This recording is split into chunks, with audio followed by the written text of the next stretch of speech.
በአዲስ አበባ ከተማ 104 የጤና ተቋማት እንዳሉ የአዲስ አበባ ጤና ቢሮ መረጃ ያመለክታል። ከነዚህ የጤና ተቋማት ውስጥም በላቦራቶሪ አገልግሎት ደረጃ ከፍተኛ ወይም ባለ 5 ኮከብ ደረጃን የያዙ የጤና ተቋማት 30 ስለመሆናቸው ከቢሮ ያገኘነው መረጃ ይጠቁማል። የአዲስ አበባ ጤና ቢሮም በላቦራቶሪ አገልግሎት የላቀ ደረጃ ያላቸው 30ዎቹን ጨምሮ ከባለ 3 እስከ ባለ 5 የኮከብ ደረጃ ላሉ ጤና ተቋማት እውቅና ሰጥተዋል። 5 ስታር በማምጣት ተሸላሚዎች ናቸው። በአዲስ አበባ ከተማ የሚገኙ ሆስፒታሎችና ጤና ጣቢያዎችን ባካተተው የላቦራቶሪ ምዘና 30 ተቋማት በዓለም አቀፍ ደረጃ ተወዳዳሪና ከፍተኛውን የምዘና ደረጃ ያሟሉ ሆነው መገኘታቸውም ተገልጿል።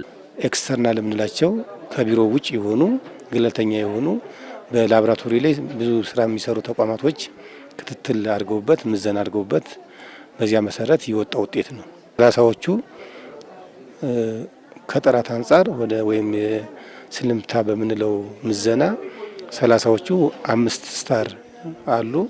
14 ደግሞ ወደ 4 ስታር ላይ የገቡ አሉ። 2 ብቻ ከ2 ስታር የሆኑ 2 ብቻ አሉ። ሌሎቹ ግን 3 እና ከ3 በላይ ስታር ይኖራቸዋል ብለን አቅደን ነበረ። ከዚያ ውስጥ እንግዲህ 2 ብቻ ናቸው ከቅዳችን በታች። እውቅናው በጤና ተቋማቱ አዎንታዊ ፉክክርን የሚፈጥር ስለመሆኑ እውቅና የተሰጣቸው የጤና ተቋማት ገልጸዋል። እውቅናው በጤናው ዘርፍ የሚሰጡ አገልግሎቶችን የተሻሉና ተመራጭ ለማድረግም ያግዛል ተብሏል። በማይክሮባዮሎጂ የሚሰጠው የላቦራቶሪ ምርመሪያችን በ5 ዘርፍ የአይኤስኦ 15189 ስታንዳርድን ያሟላበት ነው። ይሄ ማለት በእኛ ሆስፒታል የሚሰሩ እነዚህ እዚህ ላይ የተመዘገቡት ምርመራዎች በየትኛውም ሀገር ቢሄዱ ተቀባይነት የሚኖራቸው ውጤቶች ስለሆኑ በዚህ በውጤቱ ባገኘነው ነገር በጣም ደስተኛ ነን።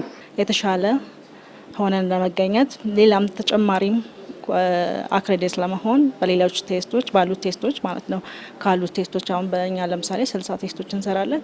ከዛ ቴስቱ አንዱን ደግሞ ወይም 2 ተጨማሪ አክሬዲት እየሆነን ጥራት ያለውን ታካሚዎች የተሻለ አገልግሎት እንዲያገኙ እንሰራለን። ጤና ጣቢያዎቻችን መካከል ላይ የውድድር መንፈስ ይፈጠራል።